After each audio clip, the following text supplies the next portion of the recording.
4월 총선의 향배를 그려보는 총선여 지도 시간입니다.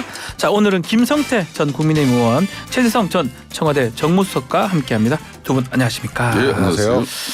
자, 공천 얘기 먼저 좀 해보겠습니다.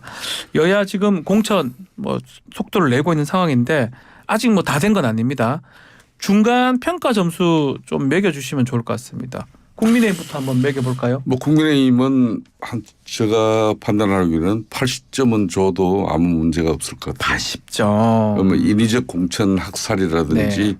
또 내부 갈등을 야기시키는 어떤 그런 인위적인 공천 이런 걸 배제하죠. 또 네. 컷오프보다는 재배치를 통해서 그래도 의원들의 그런 프라이버시 이런 걸 좀 지켜주려고 노력하는 이런 부분이 그래도 크게 무리가 없는 그런 모습으로 비춰지고 있는 거죠.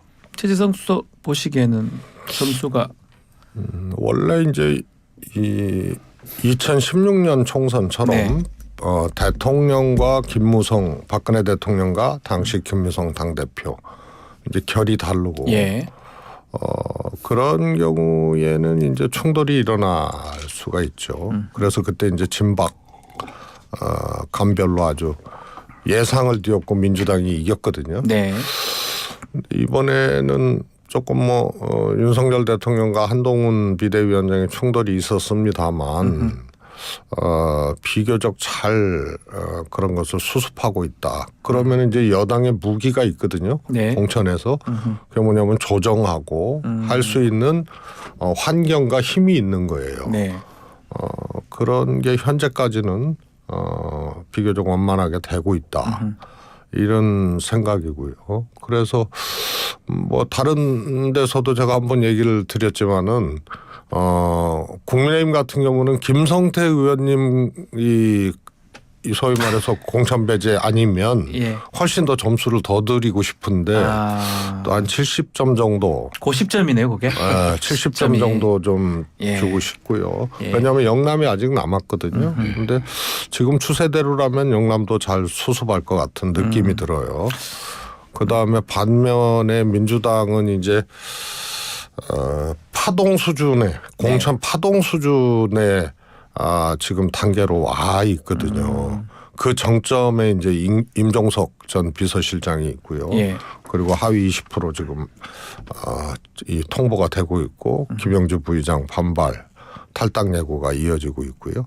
그래서 제가 알기로는 이제 윤영찬 의원도 모종의 이제 그 공개 입장을 좀 낼 것 같고요. 네. 그래서 이런 것들이 조금 잘 수습되지 못하는 경우로 간주될 수 있고요. 국민들 눈에도 좋게 보일 수가 없죠. 이러면 이제 이 아주 어려워지는 거예요, 민주당. 자, 어떻습니까? 좀 민주당은 지금 또 국민의힘 보면 중진들이 좀 잘 따르는 모습이거든요.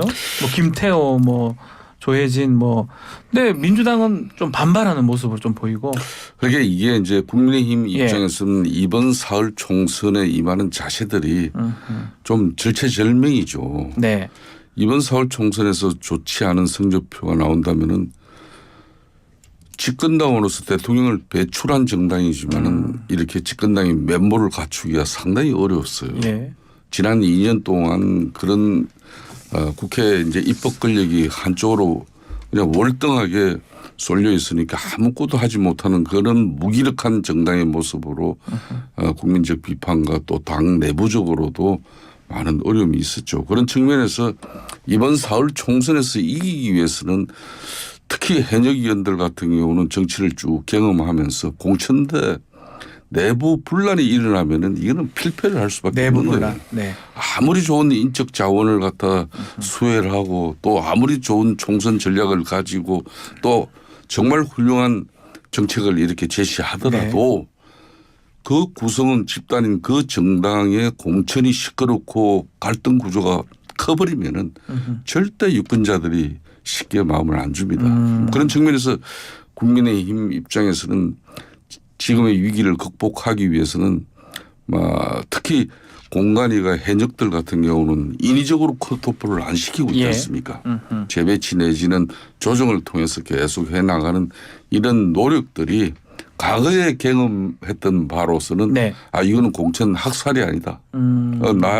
나에게 뭐 좀 감삼점을 줬지만은 공정한 경선 시스템 공천에 의한 툴이 만들어졌구나. 네. 이런 게 이제 신뢰가 있는 거죠. 느껴진다 이 말이에요. 그렇기 때문에 튀어나가지는 않는 거예요. 아하. 다들 경선을 통해서 자기가 최선을 다해서 이기려고 하는 그런 마음이지.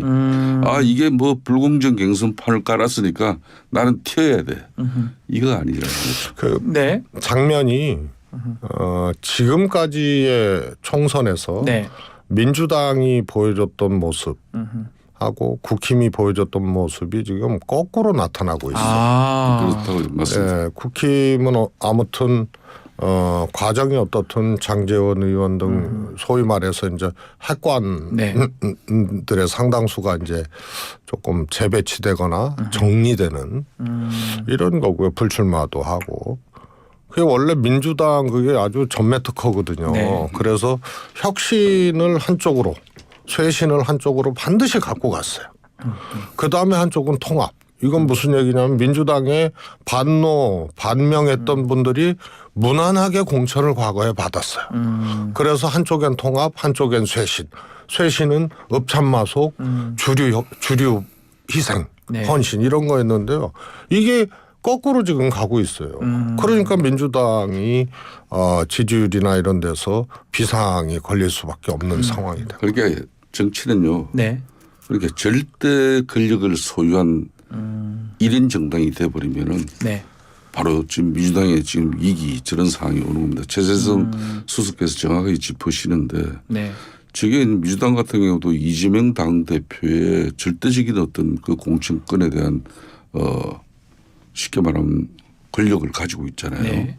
뭐 그런 측면에서 아무리 뭐 적격 심사를 통한 뭐 정성 정량 평가를 통해서 이렇게 객관적인 기준을 안으려고 20% 컷오프를 지금 통보하고 있다 그러지만은 그걸 믿지는 않지 않아요. 그거는 이미 그 평가위원들 구성 자체가 이재명 대표 중심의 측근 인사들이 포진한 그런 네. 평가다. 그러니까 김영주 국회 부의장까지 민주당에서 배출한 그런 의원들까지도 뭐 어제 그런 강경한 입장으로 뭐 본인의 정치적 소신을 밝혔다는 것은 그만큼 이 정당이라는 거는 어느 특정인 1인 사당화가 가장 큰 문제를 이렇게 야기시키는. 그거는 조금 네. 좀 해석을 좀 달리할 수 있는 네. 문제고요. 네. 그건 예를 들어서 전 크게 좀 보면 저도 이제 사무총장 했던 시절 문대인 대표 시절에 불출마를 했었죠. 네. 그래서 이제 저는 이제 당 대표 대선 후보고 가장 유력한 후보인데 이 민주당 대통령들은 다 국회의원이 아닌 상태에서 대통령이 됐어요. 그 의미를 알아라. 그래서 네. 대표나 주류들이 뭔가 내려놓으면요.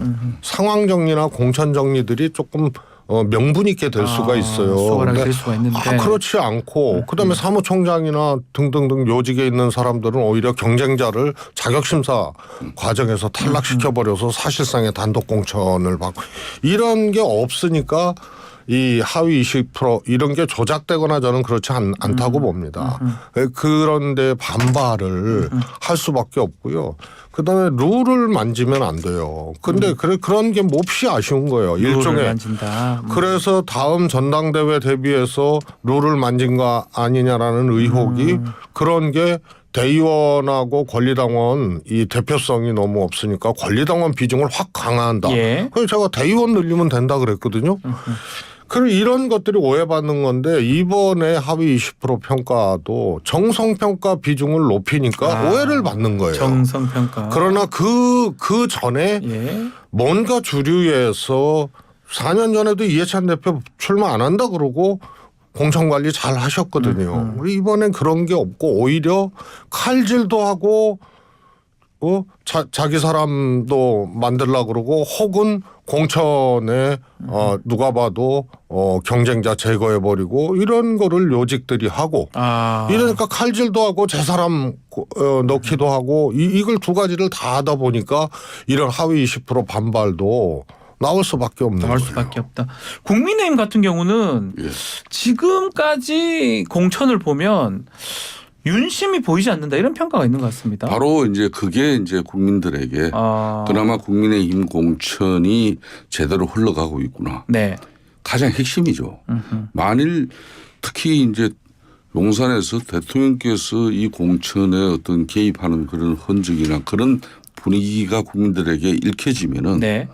이미 국민들은 우리 국민의힘 공천 이 자체에 눈길을 돌려버립니다. 그럼 절대 성공적인 공천이 될 수가 없는 거죠. 네. 그렇기 때문에 제가 봐도 뭐 대통령 주변 흔히 말하는 측근 인사라고 과거에 일컬어지는 사람들도 지금 현재 공간이나 특히 한동훈 비대위 체제에서는 그 사람들의 목소리를 크게 높일 수 있는 그런 구조가 아니에요. 예. 그렇기 때문에 이제 좀 당정이 특히 당 중심으로 이번 4월 총선을 치른다는 그런 확고한 의지가 한동훈 비대위 위원장 입을 통해서 여러 형태로 지금 천명이 되고 있지 않습니까? 네. 또 공천도 다 자신이 책임진다는 것이고 그렇기 때문에 처음에 이게 검찰 네. 공천이 될 것이다. 또 대통령실 비롯한 뭐 정부 장관들 이런 측근 많이 나올 인사들로 것이다. 예. 뭐 이렇게 낙하산 공천이 이루어질 것이다. 하나도 지금 안 되고 있죠. 거의. 그러다 보니까 수도권에 한 2배 정도 더 많은 지난보다 32석도 가능하다 이렇게 국민의힘 얘기를 하고 있는데 그것도 같이 한번 어떻게 보시는지요? 이제 통상 네. 양당의 이제 적극적 지지자 예를 들어서 나는 뼈속까지 민주당이야. 네. 나는 뼈속까지 국힘이야. 이런 분들은 어떤 상황이 와도 투표장에 가서 자기 정당을 찍죠. 그럼 나머지가 문제인데요. 그걸 흔히 이제 중도층이라고 얘기를 하죠. 이 중도층은 뼛속까지 민주당, 뼛속까지 국민의힘 아니거든요. 그래서 언제나 유목민처럼 네. 옮겨 다닐 수가 있어요. 이 중도층이 예상을 뒤엎고 등을 돌려서 예상 밖의 결과가 나온 게 2012년 민주당 압승이 민주당 패배로 16년 국힘 당시 새누리당 뭐 190석 180석 한다고 그랬는데 예. 패배한 거. 이게 중도층이 거대하게 움직인 거예요. 그 짧은 시간에. 그걸 관통하고 있는 게 공천하고 막말 사건 사고거든요. 그래서 공천은 정말 이 공천이 막 이루어지고 여기에 막 파동이 일어나고 충돌이 일어나면요. 이것은 정말 천둥 번개 소리도 안 들려요. 안 보이고 안 들린다고. 공천 파동만 보이는 거예요.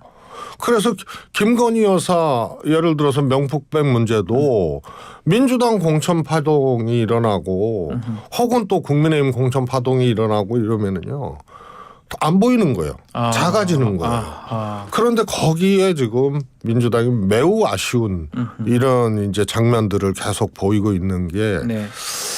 정말 이게 이 소위 말해서 헌납하는 거 아니냐 이런 이제 걱정까지도 총선 승리를 헌납하는 거 아니냐 아니면 이렇게 하기가 어렵거든요. 그래서 서울에서 우리 국민의힘이 네. 49석이거든요. 예.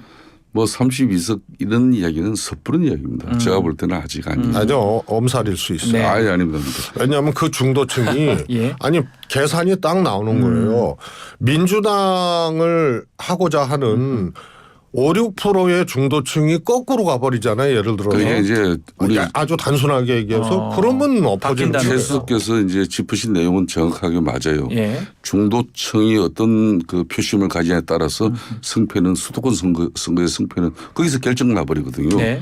그런 측면에서 이제 수도권 유권자들의 대체적인 표심은 어느 당이 공천에 관해서 객관적이고 그 과정과 절차를 민주적으로 가져가면서 자기들이 보기에 상식적이다.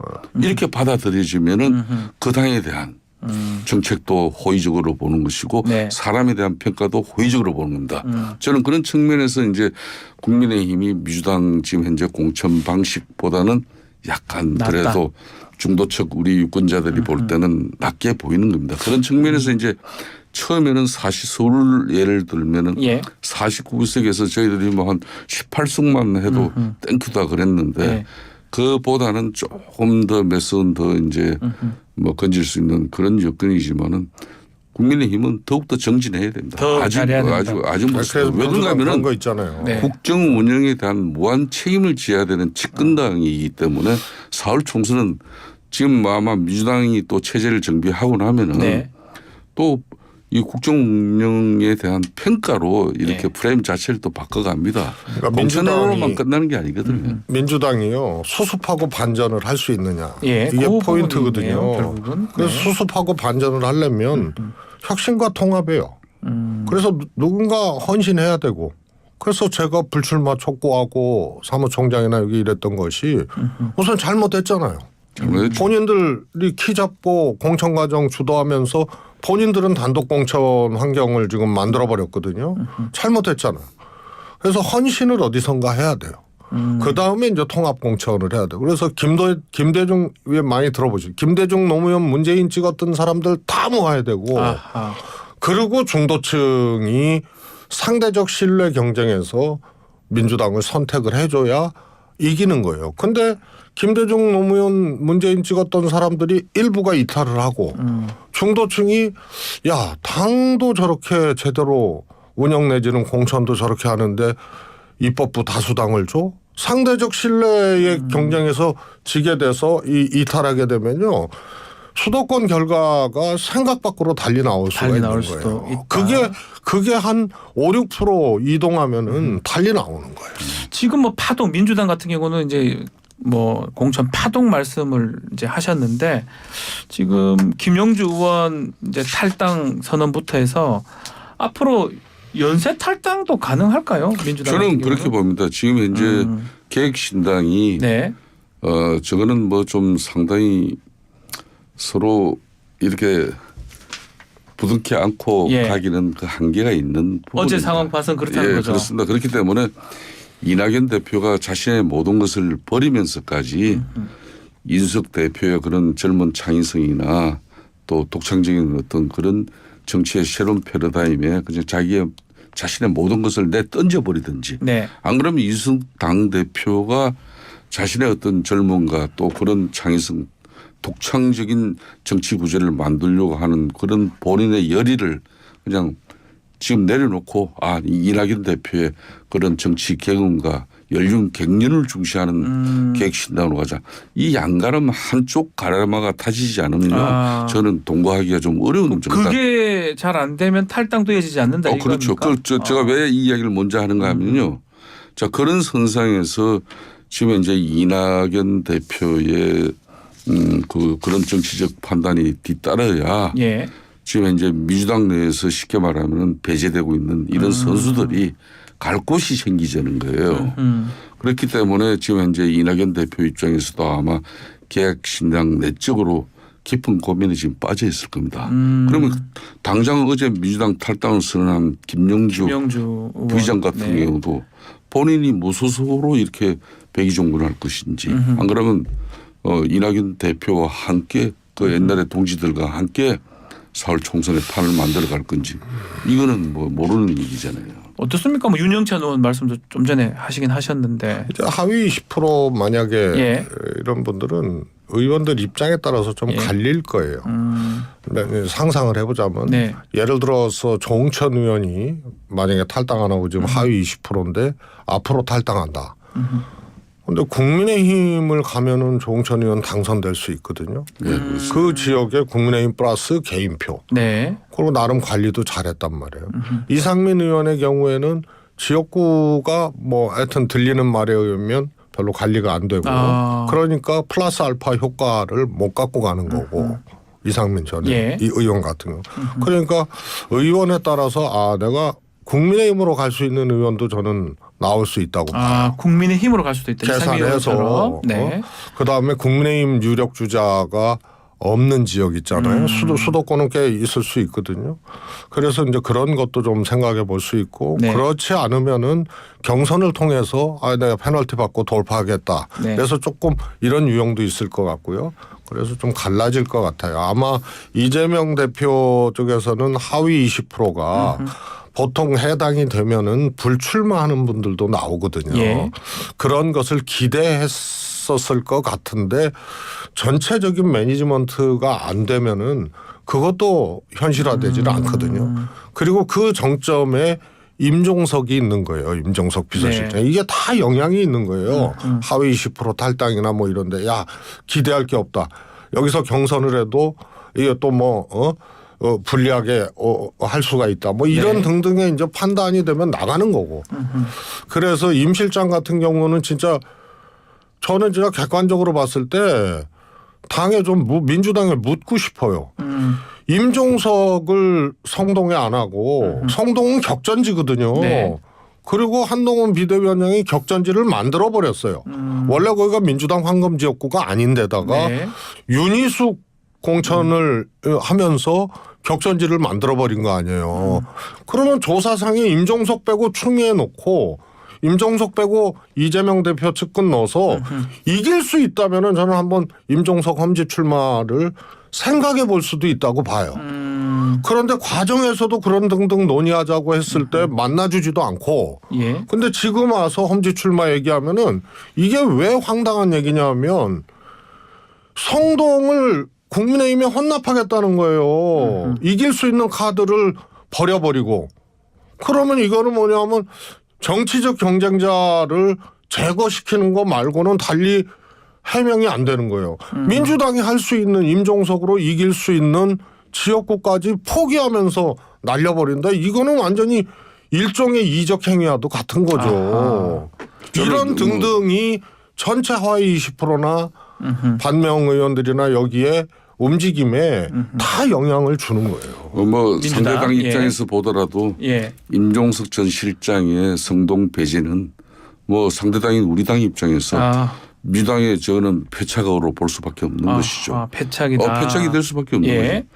또 아까 최세성 우리 수석께서 상당히 의미 있는 그럼 민주당이 이재명 대표 체제의 이런 공천 학살이라든지 네. 뭐 또 이런 불공정 어떤 그런 공천 룰로 가지고 인위적인 배제를 시키고 나면은 그 자원들이 수도권에서 특히 뭐 개혁신당 내지는 또 나름 뭐 무소속 여러 정치적 판단을 할 건데 그중에 국민의힘에 갈 수도 있다는 저 말씀이 저는 상당히 의미 있게 너무 심장하게 받아들여요. 예. 왜냐하면은 국민의힘 입장에서도 이 자유민주주의의 소중한 가치나 또 그런 민주주의 헌법 소적 어떤 그런 가치를 같이 함께 할 수 있는 그런 뭐 정치적 그 마인드라면은 네. 같이 못할 이유가 없는 거죠.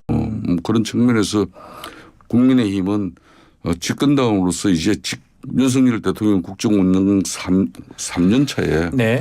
안정적인 국정운영 뒷받침을 통해서 뭔가 지금까지 지난 2년 동안에 민주당 주도의 입법 권력이 사실상 대통령의 어떤 행정 이 수반으로서의 그 역량을 제대로 발휘할 수 없게 만든 이 부분을 해소하는 길이라면은 국민의힘은 어떤 선택이든 무조건 이기는 선택을 할 수밖에 없는 거예요. 자, 그중에 지금 개혁신당 얘기를 했는데 잠시 후 10시에 이낙연 대표가 입장 발표한다고 하는데 어떻게 지금 어떤 내용을 얘기를 할까요? 결별이냐 다시 또 복귀냐 어떻게 전망을 하십니까? 그건 뭐 잘 모르겠습니다만 저는 얼마 전에 네. 다른 매체에서 이번에 소위 말해서 신당 통합 개혁신당으로 통합되면서 가장 정치적으로 손실이 입은 게 이준석 대표거든요. 이준석 대표다. 예. 그래갖고 중장기적으로 의미 있는 정당으로 존립하기 어려워졌으니 빨리 헤어지는 게 좋다라고 그렇게 얘기를 했거든요. 예. 그런데 어제 이제 뭐 최근에 그 개혁신당 이제 소위 말해서 갈등들이 네. 불거지면서 오히려 이제 이낙연 대표 쪽에서 반발을 하는 이런 형국이기 때문에요. 저는 그냥 뭐 오늘 10시에 뭘 할지는 모르겠지만 네. 빨리 결별을 하는 것이 저는 좋다고 봐요. 결별할 걸로 보십니까? 100년 해로를 네. 뭐 약속하고 예. 결혼하고 자식까지 낳은 그런 부부간에도 네.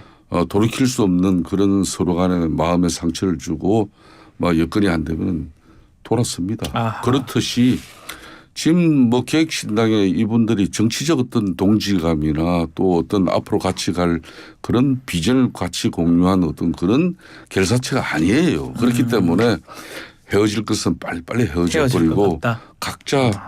각자의 어떤 그런 정치적 칼날을 가지고 빨리 하루빨리 이삭 주려면 지워야죠.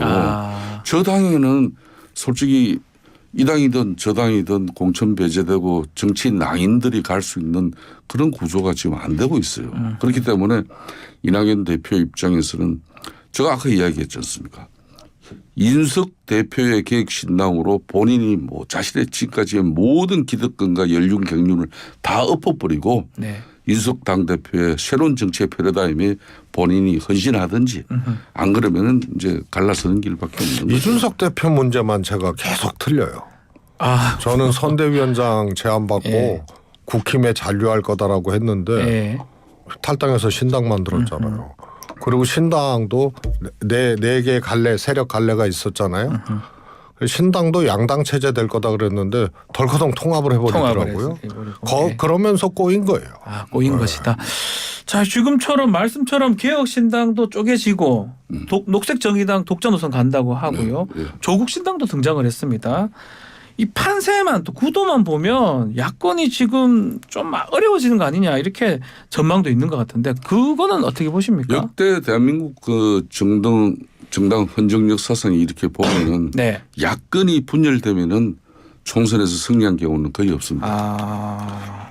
그렇다고 해서 이제 뭐 국민의힘이 집권당으로서 절대적 안위를 어떤 추구하고 뭐 이런 변화와 핵심보다는 그냥 안주해버리면 또 역시 앞으로 50일 네, 50일 이내밖에 정도. 남지 않은 이 상황이지만은 15일이면 요즘 선거는요. 15일이면 국민들의 마음이 언제든지 유권자들의 마음은 변합니다. 그렇기 예. 때문에 끊임없이 국민의힘은 사회개혁 정당으로 가진 자보다는 소외계층, 취약계층들의 삶과 민생경제를 아우르고 챙기는 그런 정당으로서 뭐 변모를 이 시기에 해나가면은 좋은 승리표를 저는 기대합니다.